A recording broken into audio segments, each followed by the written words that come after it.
Olá, gente boa, meus santos e minhas santas. Hoje então nós celebramos aí o 34º domingo do tempo comum, mas na verdade nos atemos à solenidade, do nosso Senhor Jesus Cristo, Rei do Universo. Por isso, celebrarmos hoje essa solenidade Cristo Rei, do Universo, na verdade é a oportunidade para contemplarmos o Senhor na sua glória e o seu reino de vida, que alcança a liberdade e amor plenamente realizados em Cristo. Jesus é o Rei com uma coroa de espinhos, cujo trono é uma cruz e o palácio é um monte chamado Calvário. É esta a realidade que nós temos na nossa contemplação de hoje. Com a solenidade de Cristo Rei, encerra-se também o ano litúrgico. Um bom momento na nossa caminhada como cristão para avaliarmos nossa participação na vida da Igreja, especialmente nas suas atividades e liturgias. Façamos, na verdade, dessa Eucaristia uma grande ação de graças por tudo o que recebemos dele nesse tempo, bem como nossa disposição a caminhar no advento do Natal do Senhor. A liturgia de hoje propõe celebrar, então, como eu já disse, Cristo Rei do Universo. Para isso, essa liturgia resgata uma das passagens mais profundas e bonitas do Evangelho de Lucas, a passagem do malfeitor arrependido. É a passagem conhecida como o Evangelho dentro do Evangelho.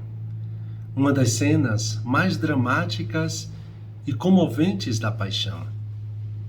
Mergulhar no mistério da cruz, mas no grande perdão que marca a crucificação. É adentrar no sentido último do reinado de Jesus.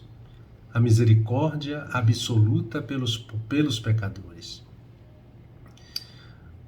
Onde na Bíblia começou então essa história do povo de Deus, o povo, seja Israel, de ter um rei? E vejam vocês que ela começou quando Samuel, o último juiz de Israel, estava já idoso. E aí constitui sobre nós, porque essa a afirmação que pede, então, constitui sobre nós um rei que exerça a justiça sobre nós. Está lá em 1 Samuel 8:5.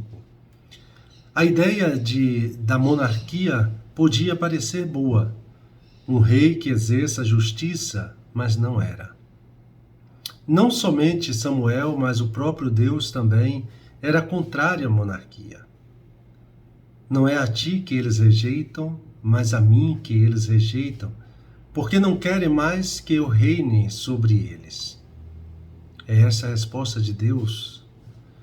Então, apesar disso, Deus consentiu que Israel tivesse um rei.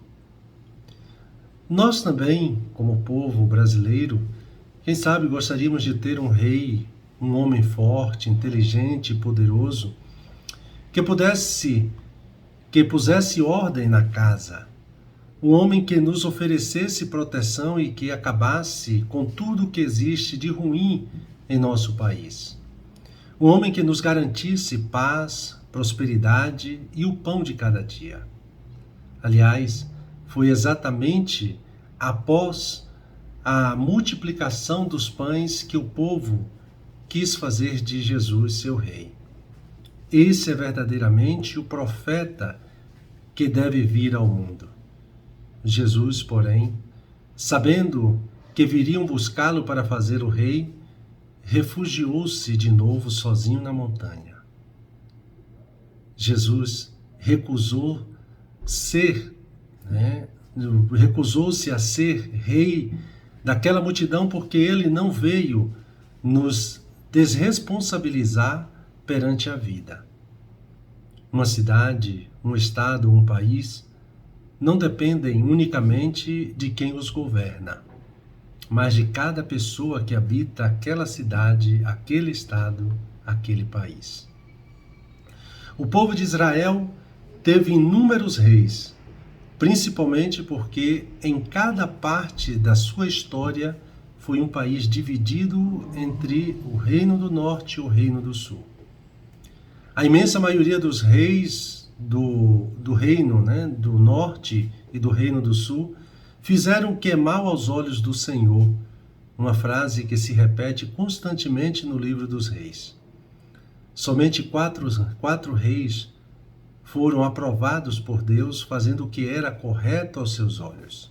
Dentre eles está o rei Davi, que aparece na primeira leitura unificando o país. Um país dividido está condenado a destruir-se com suas próprias mãos, pelas atitudes de seus habitantes. Um país dividido é um país onde quem reina não é Deus. O Pai que quis reconciliar a todos em seu Filho Jesus Cristo, realizando a paz pelo sangue de sua cruz. Mas o diabo, o divisor, o divididor também, aquele que envenena o coração humano com o ódio para desumanizar pessoas, tornando-as então homicidas, é que busca separar. Desde o Antigo Testamento, a figura do rei foi associada à figura do pastor também. A função do rei é apacentar, é cuidar do rebanho que lhe foi confiado. Diante do fracasso dos inúmeros reis de Israel que se tornaram pastores de si mesmos, Deus se comprometeu em apacentar ele mesmo o seu rebanho. Buscarei a ovelha que estiver perdida, reconduzirei a que estiver desgarrada, cuidarei da que estiver fraturada e restaurarei a que estiver abatida. Eu as apacentarei com justiça. Essa promessa se cumpriu em Jesus Cristo, o bom pastor, o rei pastor, que não veio para ser servido, mas para servir e para dar a vida em resgate por muitos. Enquanto os reis vivem em palácio, Jesus não tem onde reclinar a cabeça. Enquanto os reis fazem banquetes esplêndidos onde se decide inclusive a morte de pessoas inocentes, Jesus se senta à mesa com os pecadores e com as pessoas que jamais seriam convidadas para um banquete por serem pobres. Enquanto os reis se sentam no trono para comandar as guerras, Jesus se deixa colocar numa cruz, a partir da qual entrega a sua vida para libertar todos os condenados e para retirar a humanidade debaixo do domínio de Satanás, o príncipe deste mundo. Durante a sua permanência na cruz, Jesus ouviu por 3 vezes a expressão: salve-se a si mesmo. Os reis têm exércitos e armas para se defenderem, mas Jesus é o rei que tem como armas unicamente o amor e o perdão. Ele não tem exército nem armas porque não tem inimigos a destruir, mas filhos a resgatar do domínio do pecado e introduzi-los no reino do seu Pai. Mesmo sendo rei, Jesus não se desviou da cruz para nos ensinar que ele não veio eliminar a dor da vida, mas nos encorajar a nos responsabilizar pela nossa existência, amando até o fim,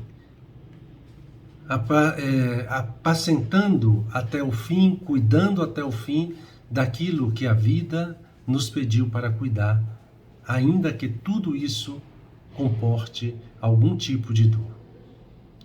O Rei Jesus veio nos ensinar que o sentido da vida não está em não sofrer, mas em viver por uma causa, ainda que isso nos traga sofrimento. Enquanto os reis da terra condenam pessoas ao sofrimento, praticando uma política de morte, defendendo uma economia que mata, Jesus se permitiu ser o rei condenado entre os condenados. É exatamente essa condição de condenado, justamente nessa condição de condenado, ele se tornou causa de libertação e de salvação para um condenado. Jesus, lembra-te de mim quando entrares no teu reinado. E Jesus lhe respondeu: em verdade eu te digo, ainda hoje estarás comigo no paraíso. Esse é o domínio que Jesus, Rei do Universo, exerce sobre todo ser humano que o acolhe como Rei e Pastor. Um domínio de libertação, de absolvição, de cancelamento de toda e qualquer condenação. De modo que Paulo, apóstolo, afirmou: não existe mais condenação para aqueles que estão em Cristo Jesus. Hoje, nos aproximamos do trono do Rei e Pastor, suplicando que Ele se lembre de nós em seu reino. Que Ele se lembre de todos os condenados da face da terra, de todos que precisam ser resgatados do domínio do mal, do pecado e também de qualquer tipo de injustiça que continue a crucificar pessoas em nosso tempo. Que o seu sangue redentor realize a paz em nosso país, em nosso local de trabalho, em nossas igrejas, no mundo todo. Que não seja mais o ódio a exercer domínio sobre nós, mas o amor e o perdão. Para que as pessoas à nossa volta saibam que o Pai deseja realizar a paz em cada canto da terra pelo sangue redentor do seu Filho derramado da cruz, para reunir todos os filhos de Deus dispersos. E dando continuidade a esse nosso momento de oração, me coloco na presença do Senhor como de costume. Recolho-me, imaginando-me ali aos pés da cruz de Jesus. Peço aquilo que quero: entender por que Jesus, em meio aos dois crucificados, é o Rei e Salvador meu e de todos e todas. E buscando tirar proveito, contemplo com o povo essa cena dramática. Procuro ver o que fazem, também o que dizem a Jesus, sejam os chefes religiosos, também o povo, os soldados que ali estão e os condenados. A vocês, então, um santo e abençoado domingo, nessa solenidade de Cristo Rei.